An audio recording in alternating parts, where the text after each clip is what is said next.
is 8:30. Um, Good morning, everyone, and I'm calling the meeting to order for the Planning and Economic Development Committee on May 10th. And we'll start first to approval of the minutes. Councilmember Lawson. I have no revisions and I approve. Okay, great. Same for me. They looked really good.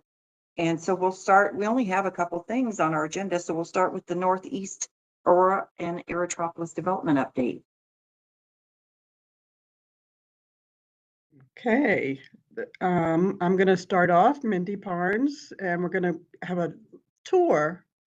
We're going to have a couple of tours today, and it's going to be fun, I think. Okay. Cool.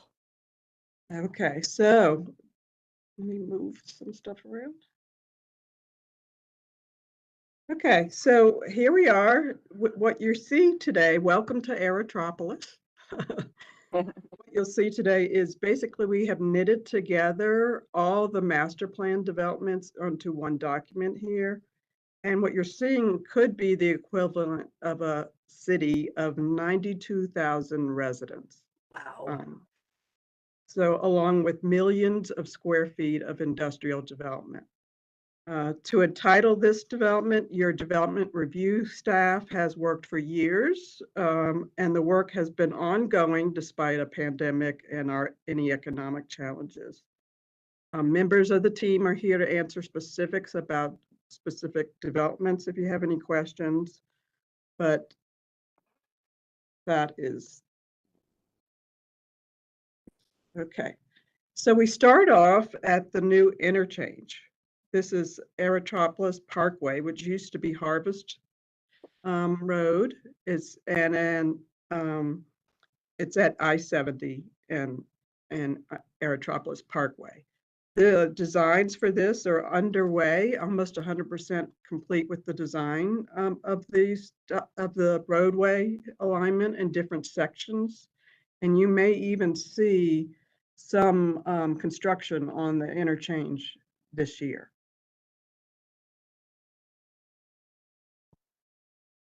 So the alignment goes up, traverses the entire Aerotropolis district, and provides the only direct connection to the airport from I-70 to the airport. And again, ARDA has been working closely on the designs of all this construction here. Okay, so we're going to start at the northwestern part of the area. And the boundary is primarily residentially focused, the area that we're going to start off with, and outside of the restrictions of the airport overlay. So these are just not all of them. Wow. These are just some of them. Wow. And acres and acres of planned development. About 32,000 units of residential planned, millions of square feet of industrial. And I'll go through a few of them here. So we have High Point, which is one of our first pioneers out in as a residential area. Supports about 425 acres of residential mixed use, and it traverses the eastern portion, but it has up to 900 acres that will include the industrial component of that. And they're planned about 2,700 units there. Then we have Painted Prairie to the south of High Point. It is uniquely planned about 644 acres, mixed use community with varying housing options, with varying parks and open spaces, and the soon to be realized town center. But what is unique about how Painted Prairie started out is they started out with building their parks first, and then the residential came. So that was, and they have about 400 units already constructed and more every day. Then we, of course, we have across E470 is the Aurora Highlands. And it's about 2,500 acres community, and which is ultimately support about 12,000 units of residential. There are multiple phases planned, and again, about 400 units have been constructed. And this is a picture of them. Then we have Green Valley Ranch East, which is to the south, and it's about 588 acres, and it supports a senior community there, and they have about 600 units that they've already constructed there. So again, about 2,600 planned units there. So, and we have Windler, which is our newest planned community. It is located where the original Windler homestead was located. It's between the Aurora Highlands and Green Valley Ranch. And this includes another 850 acres, and again, about 5,000 units are planned here. Okay, then we're moving into more of the industrial areas. So we have to the north, still on the east side of E470, we have mostly industrial planned here, but they have enough for about 1,200 multifamily units that are going here. And again, a lot of the site plans have been in and things are underway. We have Gaylord Rockies. Gaylord is our #1 destination out here, and it's along our 64th Avenue corridor. And they have a planned addition, but right now they're working on a new event pavilion. Okay, then again, we have another one of our pioneers, which is Porteos. They were the first one to grab on this concept of Aerotropolis, and they worked tirelessly to get that connection to the airport. It was a heroic effort, and it took a long time to get that done. But they have many things under construction and operating out here. And they're sort of the first ones that led the industrial development in the area. JAG Logistics is within Porteos, and it has about 250 acres, and they are off and running. Okay, moving further south. Okay, so this is I-70 and E470 right here. Is more of our I-70 industrial corridor. And we have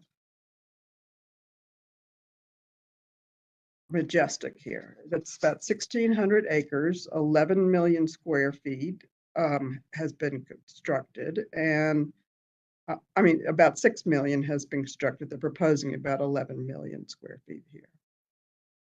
So this is off and running too. Pro Lodges is one of our first ones too. They have about 571 acres, and they have buildings ranging from 130,000 square feet to 1 million, and about 900 and another million is under review. We have Aurora Commerce Center. It's one of our smaller ones, and it also has large warehouse buildings. And I think they just submitted their last building for review. So that will be complete. We have one of our newer one is Stafford Logistics, and it's south of I-70. It is one of our newer ones and is located near the I-70 and Piccadilly interchange, sitting about 370 acres, with several buildings already operating and others under construction. So at this vital intersection of I-70 and E470 is yet another residential mixed community. known as Horizon Uptown, supporting over 3,000 more residents and up to 3 million square feet of commercial land here. So the district, we just touched on a lot of the more active ones, but there are tons more in the pipeline. We have a Windler, Aurora 1, Aurora Crossroads, Harvest Mile, Transport, King Ranch, McVeigh, Sun Empire, the Aurora Highlands Technology Energy Center, Cross Creek. It keeps coming, and every day we get more. I think no matter what, entitlement continues to move forward, regardless of whether things are being constructed. This is just a glimpse of Port Colorado. That is yet another one. This is 7,500 acres, and they're moving forward along with the area around Spaceport. So we have members here from the development review team to answer any specific questions y'all might have about particular developments, but that's basically the update. Also, you're going to see after this, your ICSC team is going to show an amazing video that includes this area. So, okay, so if you have any questions, let me know. Thank you, Mindy. Councilor Lawson? Yes, thank you, Mindy. Wow, all I can say, the 8 years I've been on the council, this is to see all of this. It's just in this form. You know, I knew all these developments were going on, but just to kind of see it how you've explained it, that's a lot. It's good things. I'm going to put on my transportation concern hat.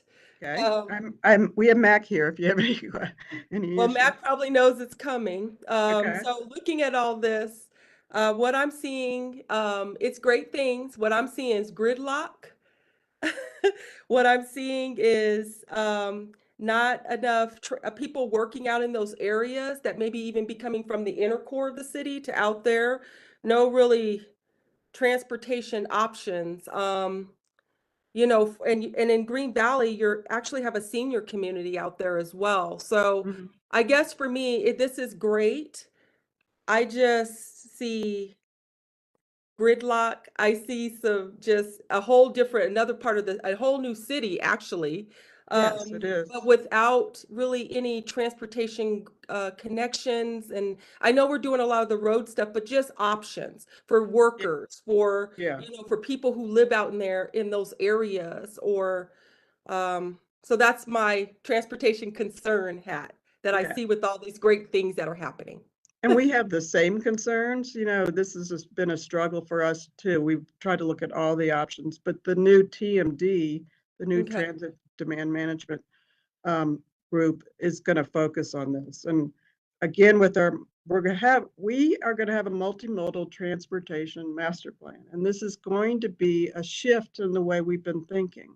So we have to look at all options for transit, and it may not be traditional RTD, but a lot of shuttles and other kind of options. And, you know, the future is coming and we have to be ready for it. Yeah, I think like with park and ride type things, from the shuttle to the, you know, people who work out there, they, you know, maybe they work at the airport. Maybe there could be a park and ride to that, or shuttle to the airport. Yeah. I'm not just talking about RTD, because that we know what the strains on that is. But yeah, I think this is great, but I'm just concerned, especially a person that lives here. And I know some people who are moving out into some of these developments. They're kind of concerned about just some of that, the transit piece, the gridlock that's possibly going to be, you know, as they're going from home to coming to the city, inside the city, vice versa. So that's always an issue with growing cities, I guess. But I think if we could be a little bit proactive, and which it looks like we are with with what we're doing, then I guess we could probably catch a lot of this before, instead of becoming reactive. So I mean, 92,000 people. Yeah, and more possibly if we continue to annex and do all of that, it's going to be more. I mean, so I think definitely transit should be number one forefront kind of in this mix for sure. So. Thank you, Councilmember Lawson. I appreciate that. And we too are engaged. A couple things in addition to obviously the items that Mindy highlighted. Appreciate that, Mindy. Are the Colorado Department of Transportation, CDOT, is embarking on a TDM, Transportation Demand Management corridor study of the I-70 corridor, really picking up in this general area of Piccadilly and I-70 and E-470 and extending east to actually Deer Trail. So they're picking up our corridor as well as Watkins and really collectively looking at what can be done proactively ahead of the arrival of substantial employment concentrations and clusters to facilitate TDM strategies as well as transit strategies directly on the corridor. We, at every opportunity, we emphasize to CDOT, this corridor does not have Mustang service, as does I-70 or I-70 does to the west, and then I-25 north and I-25 south, which I know you're familiar with, Councilmember Lawson, with the GAP project down to Colorado Springs. So that's moving forward on that, and we will continue to press both CDOT, RTD. The good thing, as we've seen, a lot of residential development employees and a lot of the on the employment side job sites moving forward on that. As those reach more critical numbers for RTD to look at starting service, and I'm looking at the family of services that RTD offers, from flex ride to traditional fixed bus routes, as well as high frequency. Let's talk about identifying corridors in the future, high frequency corridors for bus, as well as BRT. We're all familiar with the Regional Transportation Plan out of the Denver Regional Council of Governments, and we have a number of corridors. Of course, Colfax, we're looking at the corridor study on Alameda, but we're also looking at these connections, 56, 64th. They have substantial east-west continuity and tie back into the region. So we're taking advantage of that.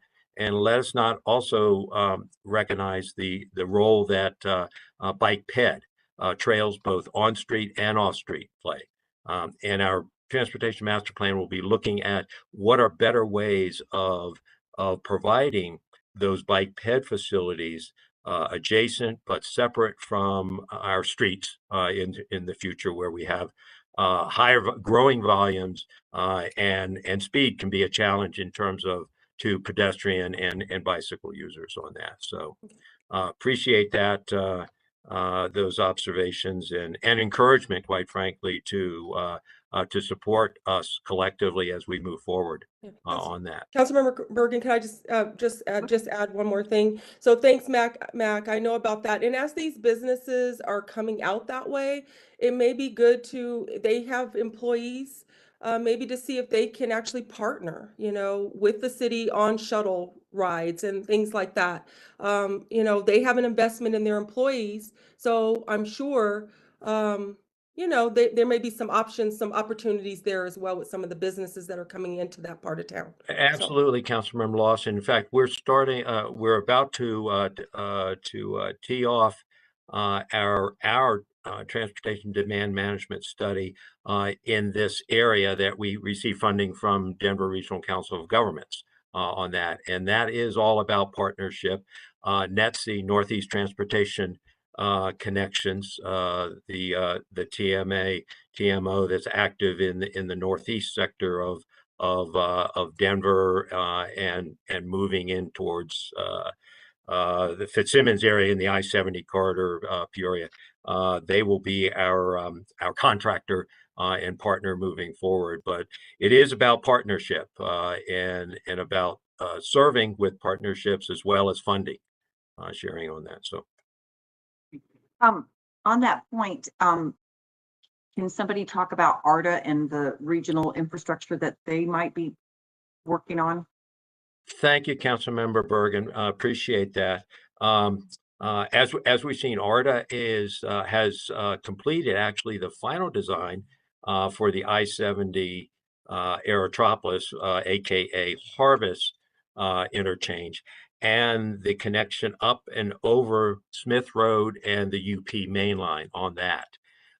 We've gone through an exhaustive process and close to the end of identifying just north of the trackage there at that point, how the connections, as Mindy showed on one of the opening graphics, how that section of Aerotropolis moves diagonally northeasterly towards the intersection of 26th Avenue and Powhatan, and then how does the Aurora Highlands Parkway tie in there, and that area of intersections, and there may be a grade separation involved. We're getting close. The final 2 screened alternatives, recommended alternatives, is now in review within the city. We'll see a recommendation coming out of that in the weeks ahead, and then that will establish how those connections work up to 26 and Powhatan. ARDA right now is going through the design process on Powhatan, which will be renamed Aerotropolis Parkway, from 26th to 48th Avenue on that.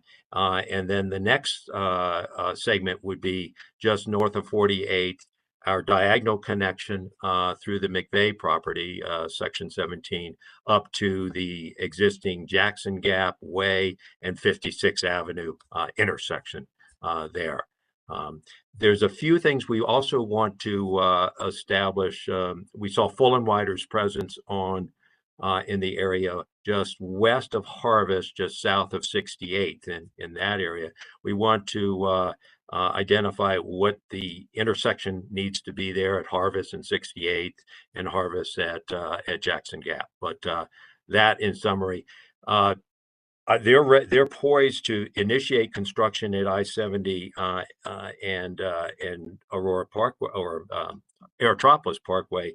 There's some final details relative to an IGA with CDOT that is going through the being addressed at this point. So yeah, and I guess from your perspective, I mean, ARDA we had Saria down southeast, and then we had ARDA established with all this growth in the northeast. So I mean, I know people are talking about having to pay the mill levies, but in the greater scope, this really is a collaboration with all these different developers that are part of ARDA to make sure that our infrastructure is actually, it connects and makes sense.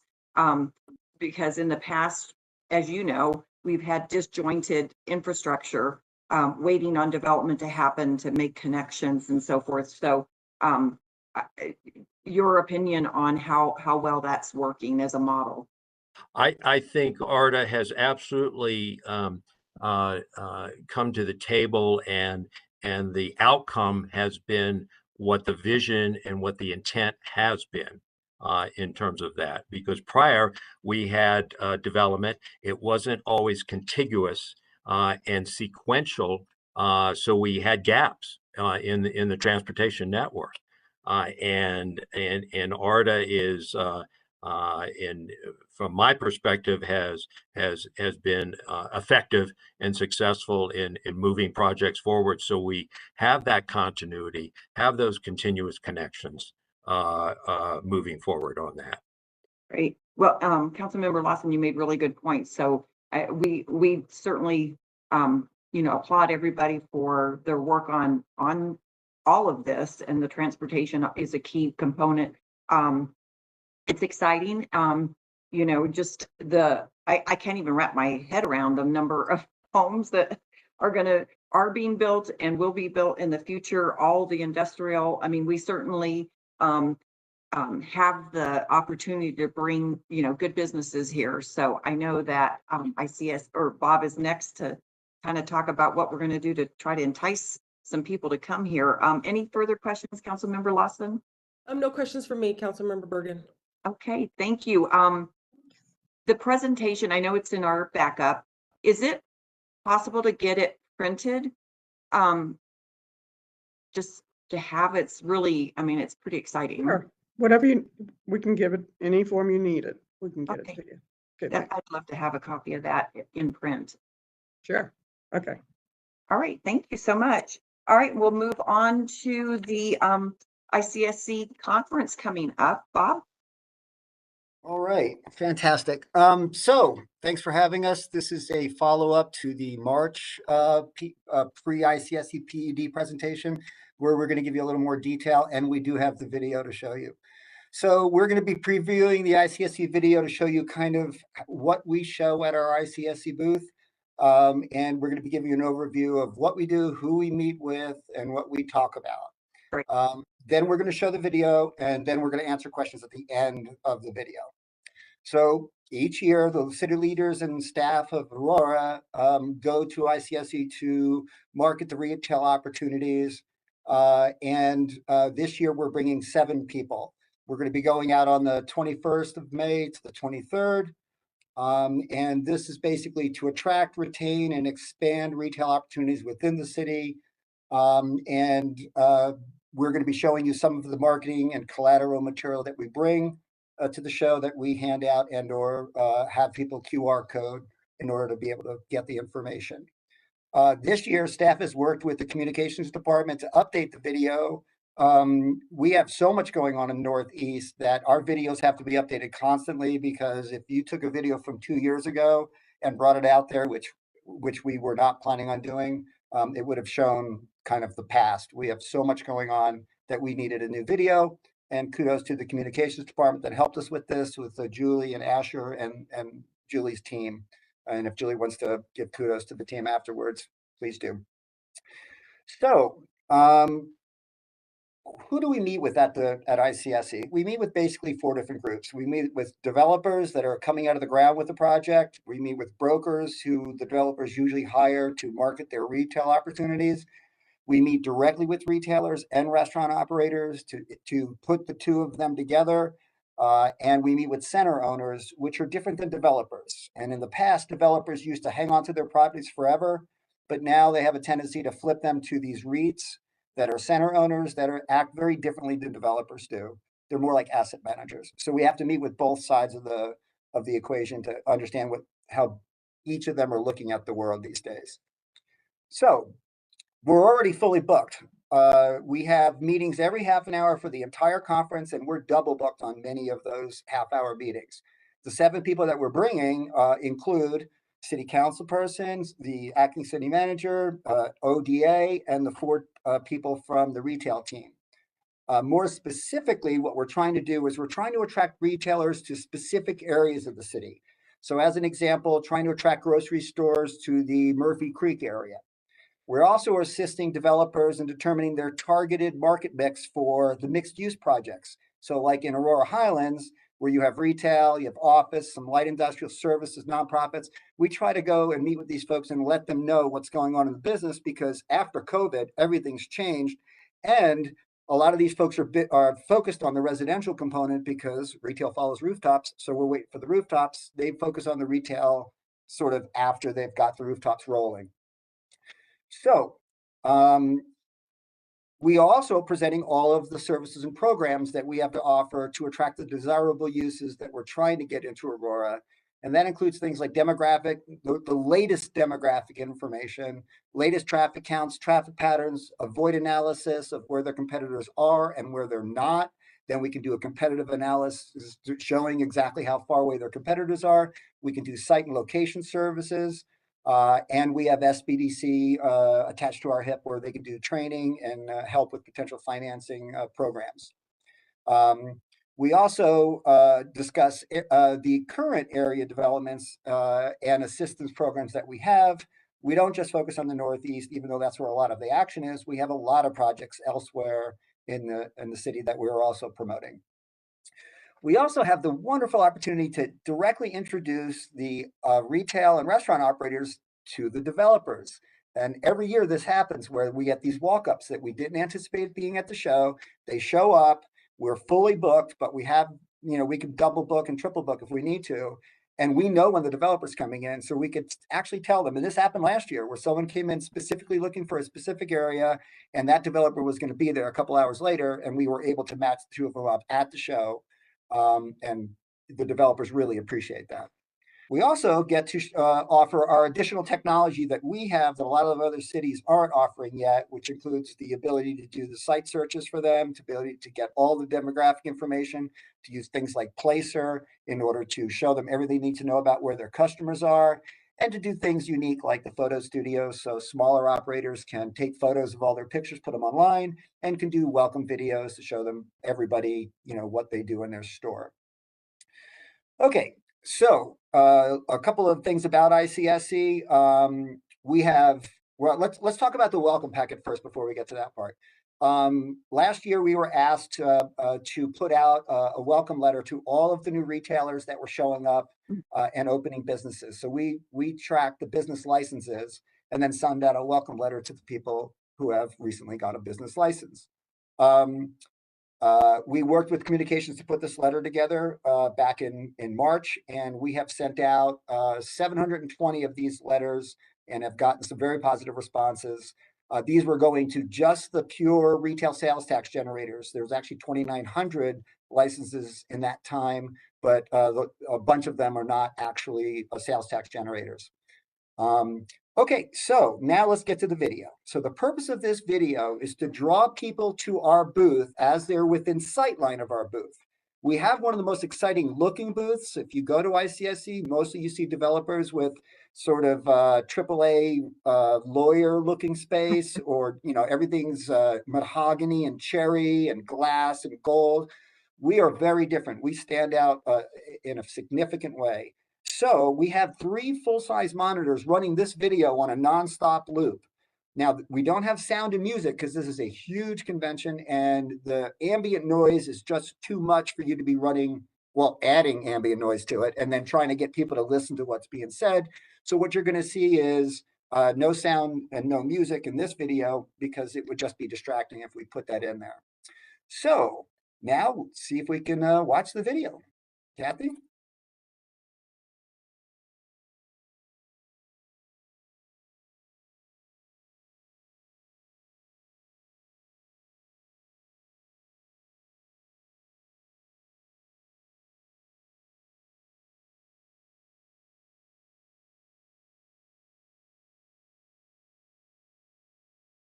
Now that choppiness doesn't actually happen when we're showing the video. That's because of the way we're showing it right now, but that it actually runs smoothly.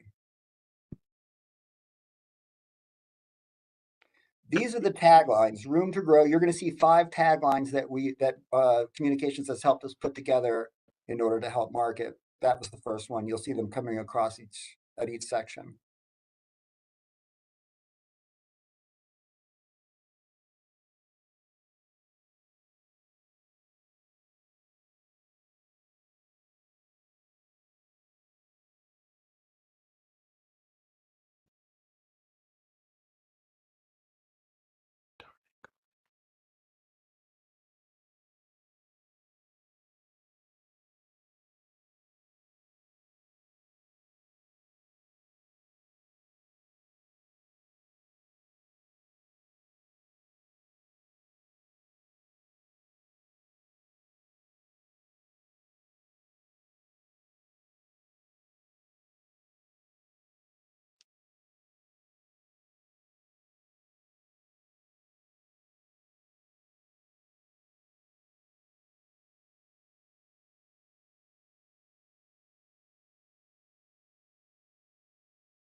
All righty. And there's our tagline, which we're very excited about. One of the other things I want to mention about ICSC is the vision that City Council had years ago to allow us to go to ICSC. Turns out that we broke trail for a whole lot of other cities. This year, we're going to see a whole lot of cities from Colorado there. And Adams County is bringing their own booth and is going to allow all little small towns in Adams County to go out and be at their booth. We're opening our booth up to our developers to allow our developers to come sit at our booth and have meetings at our booth. We're now in sort of competition with a lot of cities in Colorado to show that we're sort of the leaders at the ICSC game. And so we're going to be stepping up our game for next year, possibly looking at a new booth. But the ICSC is really turning out to be where all the cities are going now to attract people. So we were ahead of the game, but they're following us now. So anyway, so that's the presentation. Any questions? Councilmember Lawson. Yes, thank you. I think the video is fantastic. And if I was a developer or restaurateur, I'd be very interested in coming to Aurora. I guess my question to you, when you guys are there, especially if you're investing into a community, I know I'm not any of these individuals, but I'm just putting on a cap that if I was coming to your booth, do you get asked about what are some of the challenges that Aurora is facing. Maybe if there's a developer, they may ask those type of questions when you're having these meetings. And now that you're going to have other cities, maybe, I don't know, you said some of the cities, but maybe Colorado Springs, or I don't know who's all going to be there. But there's now going to be some things that maybe people are considering. Hey, is the quality of life better in Aurora versus this other city?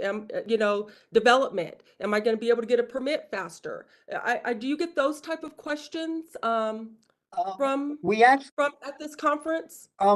surprisingly, we don't get a lot of those questions. Okay. It's really a focus conference. That last question we do get asked a lot about, how fast is the process Mhm. of getting through? And you'll see in one of our taglines is that we do have an expedited a process, and Janine could speak to that if you have more questions about that. Oh, no questions on that. Just kind of, do you get some of those as people are talking? I know people are like looking at these videos from all cities that are there.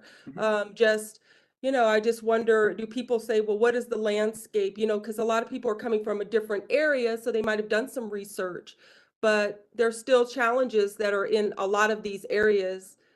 Whether you have the video or not, there are things that cities have to deal with. So just wondering if those type of questions came up from any of the developers, brokers, retailers, restaurateurs, anybody who's trying to invest in in the city of Aurora. So. Yes, I can mention, generally it's sort of pure business. They're there to talk specifically. They have very specific questions about that location and traffic counts and the demographics, and they don't really ask a lot of those sort of global questions. They do their research before they come and see us. They know who we are. We're, quite known in the area. So I know I was prepared for those questions at my first ICSC, but we generally don't get those. They want to do business with us. Okay, well, that's good to know. So thank you. That's all the questions I had, Councilmember Bergan. Thank you. Thank you, Bob. Yeah, I was going to say the same thing. If I was walking by and saw that video, I'd be like, wow, like that looks like a great place to live in and to invest in. So good job on the video. You mentioned the half-hour meetings. So those meetings are both people coming to our booth, but then also meetings to other booths. Right. That's a scheduling nightmare for Kathy. She's done a great job of giving people time to get, because this is not just the central hall, it's the central hall, it's the south hall, and every year it's getting bigger. And so it can take 15 minutes to get to someone else's booth. It used to take half an hour to get to the international booths up on the second floor. But they've kind of, after COVID, it's got a little smaller. Now it's getting bigger again. So yes, we have a lot of the big players won't travel outside their booth, because they have, just like us, they have meetings back to back. They want us to come to their booth, but that's why we have 7 people going, because we need to have at least a few people covering the counter, because people walk up to the counter constantly and trying to get meetings with us or ask questions. And so we have people that go out to meetings. We have people that are sitting in our booth for meetings. We have 3 meeting spaces, 1 interior conference room, and then 2 kind of huddle spaces. So we could have 3 meetings. We could triple book if we had to. But yes, you'll see on the schedule that it's bright red. If you have to travel to another booth, it's printed in bright red, and it gives you 10 to 15 minutes to get there. Run. Yeah. So well, you get to look at all the other booths too on the way. So. And our booth is in a better location, you mentioned. Oh, right. I forgot to mention that. I'm sorry. We're always trying to move into the traffic, because the first year they put us over with a bunch of the vendors. And so you had people selling like lawn services and like paving services, and that's not where we need to be. And so we got moved to right across from the registration booth, or the registration area. So the registration area is like 200 yards wide. It's this huge row. And when you have to come in and get all your registration stuff. And when you turn around, you're staring at our booth. And that's inside the show. They used to have registration outside the show, and then you came into the show. Now we're literally right there. We're also visible from the other side of the building. So last year, when we walked into the space, the entire length of the central hall, you could see our booth, because our booth is 10 feet higher than anyone else around us, and it just says Aurora. So I remember being blown away when I walked in there, and I said, I can't believe I can see Aurora from here. I can't even recognize who's between us in that booth, but there it is. And it's bright. And all these other booths are calm and very conservative, and we are bright and exciting. And so, I know we designed this booth a few years ago, and we're going to have to make it bigger. We changed our colors, so we're going to be switching colors. But that booth just lights the place up. I don't think there's another booth like it there, and that's saying a lot. And then So, lastly, just the retailers and restaurants. So obviously Northeast has a huge opportunity for us in Painted Prairie and Windler and all these other developments. But for other areas of town that are mostly built out but still have needs for retailers and restaurants, there's still an opportunity for us to market that, right? oh, not just an opportunity. That's a lot of the marketing we're doing is existing properties, because you can get those deals done now. When you're talking about properties that are coming out of the ground and they're still waiting for a certain amount of rooftops, those are a year or two down the road. So we have those meetings, but those are usually like, we'll follow up next year at ICSE, and then we'll tell you about how many rooftops showed up. And so when it's ready to go. So they're doing sort of preliminary LOIs on those kind of stuff, where they're just trying to tie up space so their competitors can't get it, but they're not locking in those deals just yet. So mostly we are bringing people to the existing properties that we have, and the existing centers that are coming out of the ground. Aurora One's a good example of one that's coming out of the ground and has commercial in it almost immediately. Most of the other ones, the commercial follows the residential. Great. Fantastic. Any other questions, Councilmember Lawson?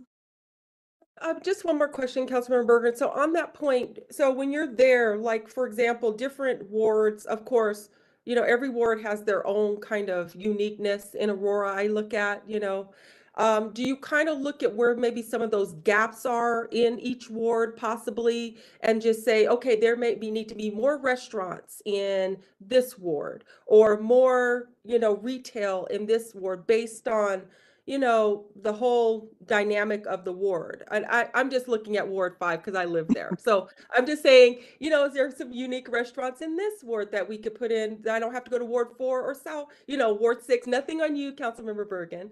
But, I'm just saying that as an example. I see you there in Ward 6.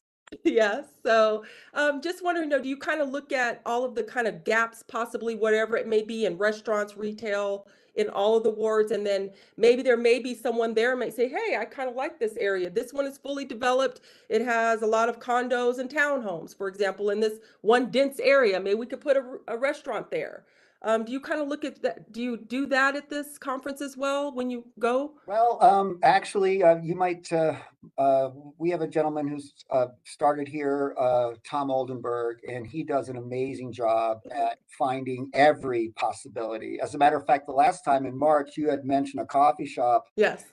Visited that coffee shop 7 times since then. We've done a whole project based on that coffee shop and all the issues that coffee shop's dealing with. So yeah, Tom does, gets into he could actually tell you which restaurant locations would be the better locations due to the kind of sales that were produced in those places in the past before they closed.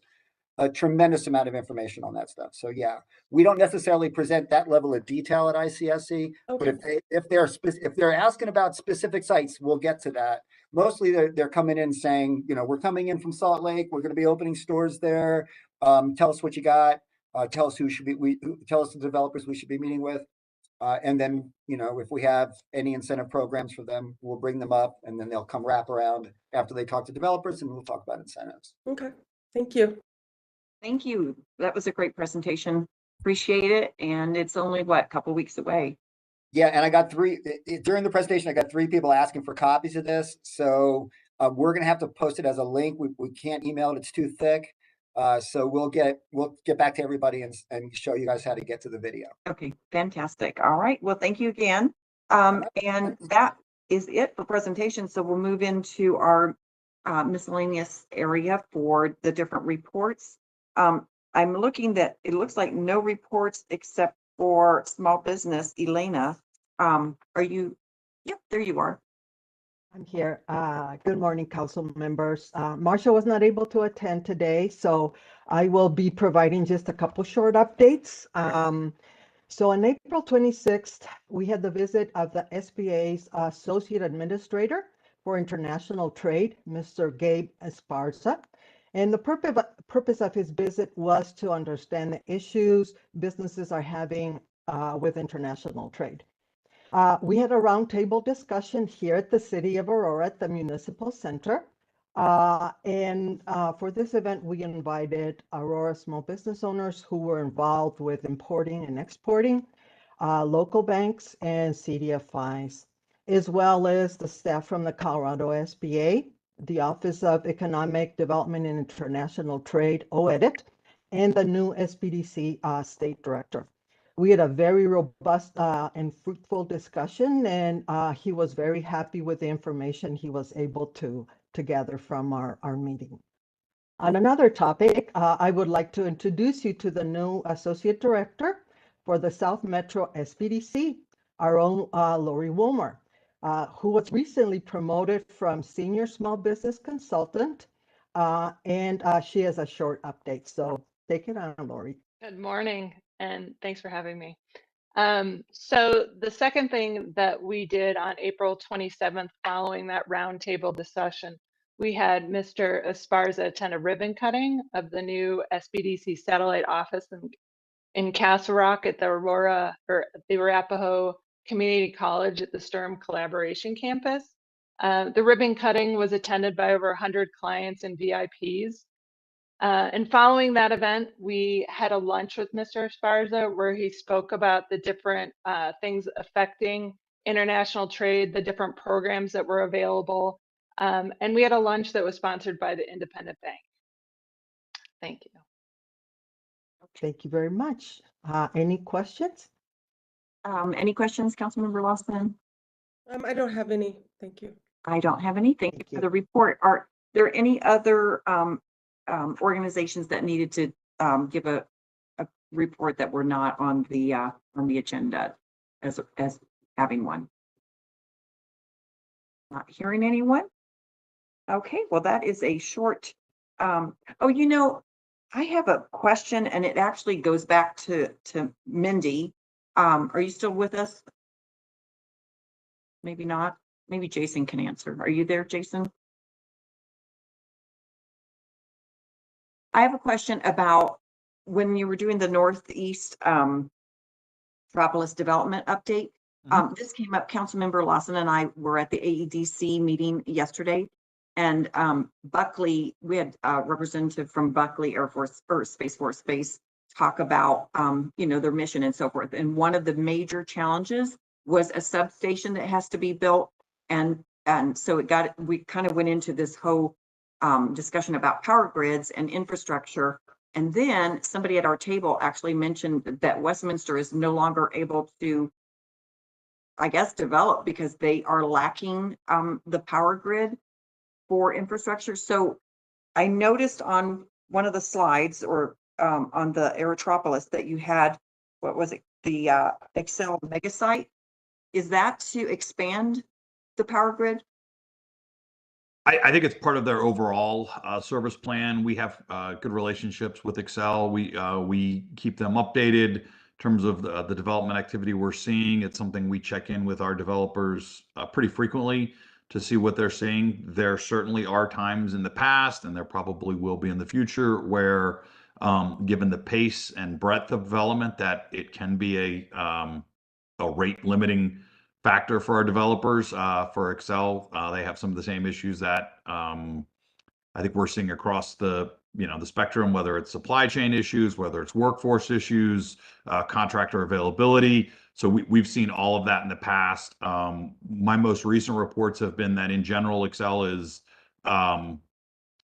keeping up on the demands out there. I've not heard that it's been kind of a critical issue. It's something that certainly our development community is very aware of.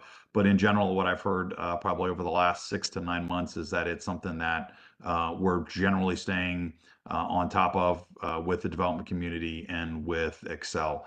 We've got a few folks on that I'm sure will correct me if they're having critical issues, but it's something we can go back and check with Excel on as well. Okay, and we regularly communicate with Excel on future development, right?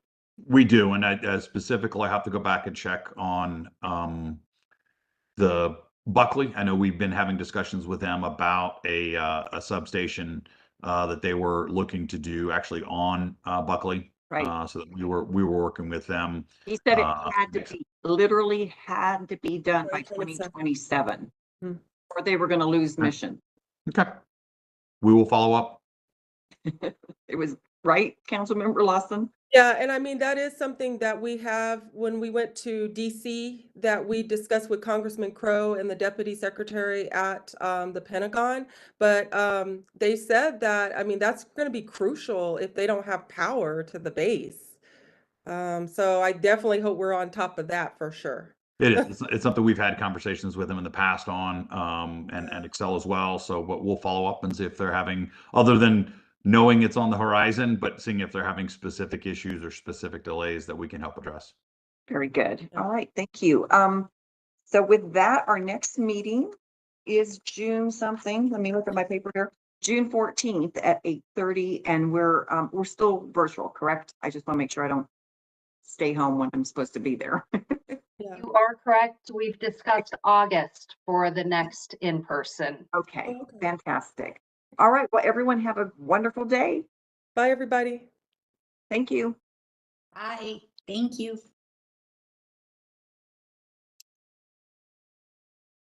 Thank you, everyone.